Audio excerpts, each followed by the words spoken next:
All right, welcome back, everybody. Hope we're doing well. I know that we had quite the exhausting week's worth of work for those applications.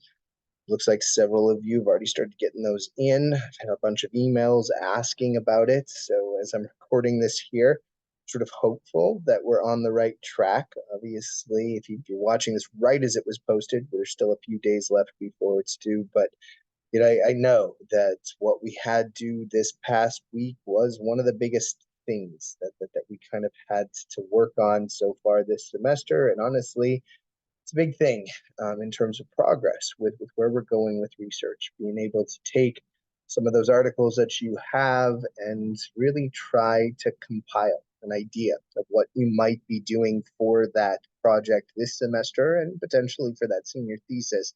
It's a heavy lift.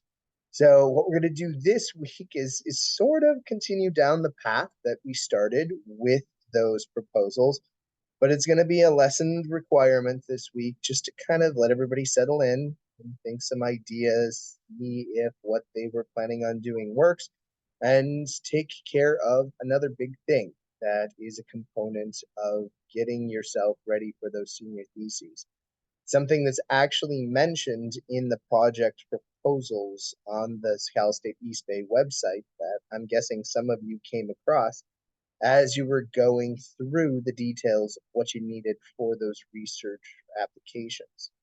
You looked at the Cal State East Bay website, they mentioned that in addition to providing an application, you needed to also provide some sort of proof that you've gone through an ethics training program. Now, multiple universities across the United States use a variety of different types of training programs, but many of them actually utilize the training program that we use here at Cal State East Bay, something called the CITI program or CITI program. This program is a relatively straightforward program, as you can see here as I'm sharing it, that's designed to help people just understand some of the critical things relating to being a good ethical researcher that have not only come up over the history, we want people to be mindful of as they start down their journey of conducting research. CITI programs relates to a whole bunch of different sciences that are out there. So you might have been required to get CITI training if you were working in a bio lab or a chemistry lab, or even working with animals, even if it had nothing to do with psychology.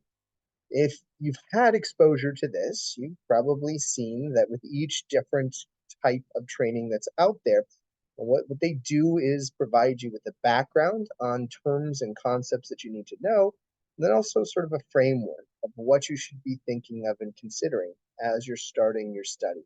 How do I design something like an informed consent sheet, something we sort of worked on as we were going through those applications? How do I design a debriefing statement? How do I make sure that I'm minimalizing any harm that I'm doing to individuals, or at least minimizing the risk of potential harm to individuals? It's a pretty involved process, but if you get yourself familiar with it, it really can help you be a better researcher that's not going to run into any things that are going to be problematic for you in the future of your career.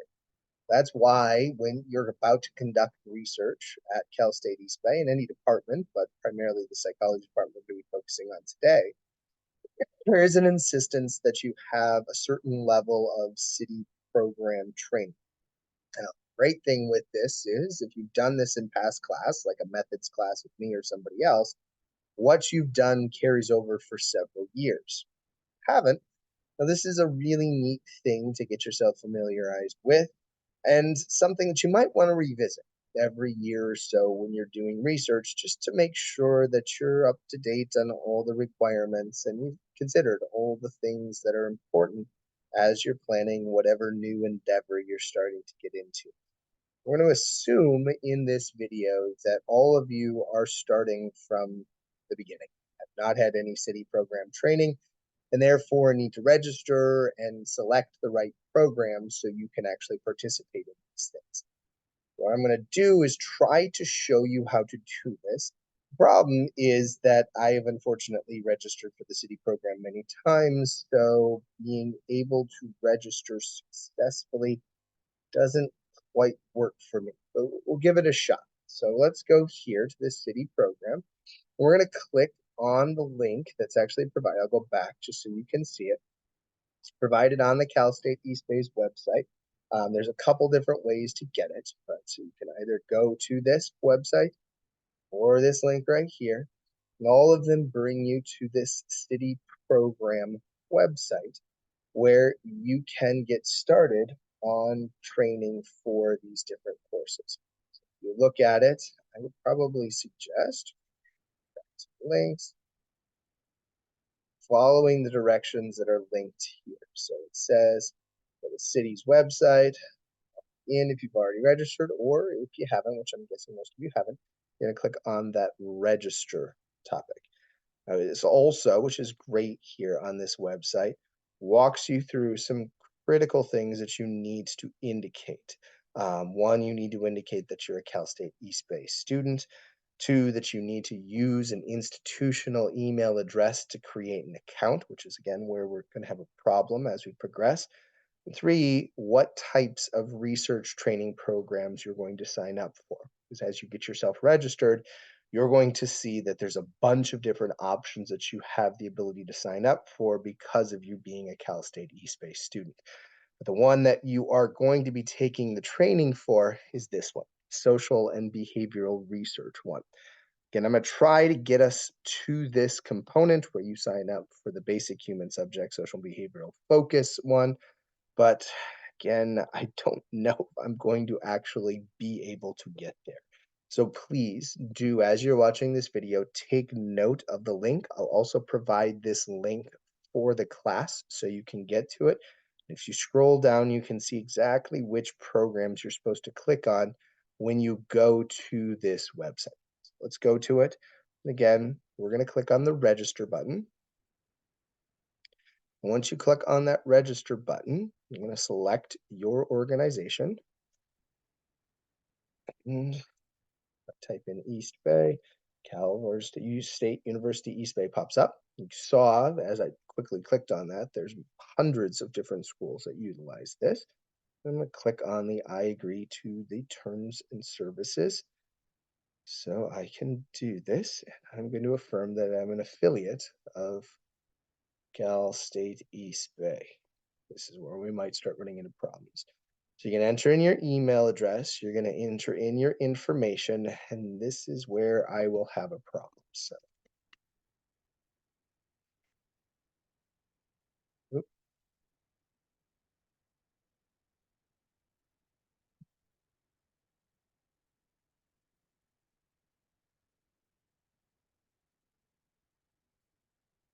so I'm guessing that email address will cause a problem because it'll say that I've already registered and I can't do it again. Let's see, fingers crossed though. Yep. All right, so this is where I need to leave you with the registration process. But if I were to successfully have been able to do that, then you would get to step 3, which would have you start selecting different programs that are out there and make sure that you registered for the correct class. And once you've completed this requirements, this particular assignment, what you're going to get through the CITI program training is a certificate saying that you have completed all the different requirements to be able to conduct research for these basic human subjects, social and behavioral focus studies. This particular certificate is what I want you to turn in at the end of the week for this class.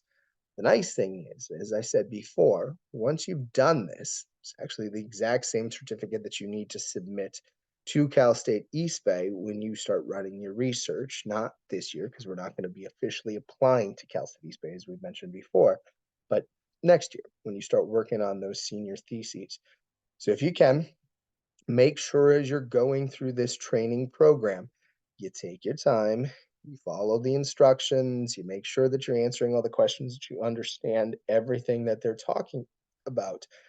So you will be capable of not only getting that certificate at the end that you can submit for points, but you'll be capable of still remembering this stuff when it comes up in a few semesters or a semester, and you're starting those senior projects that do require you to really show a firm grasp of what ethical behavior is when you're writing your applications, when you're doing those informed consent sheets, and when you're working on those debriefings.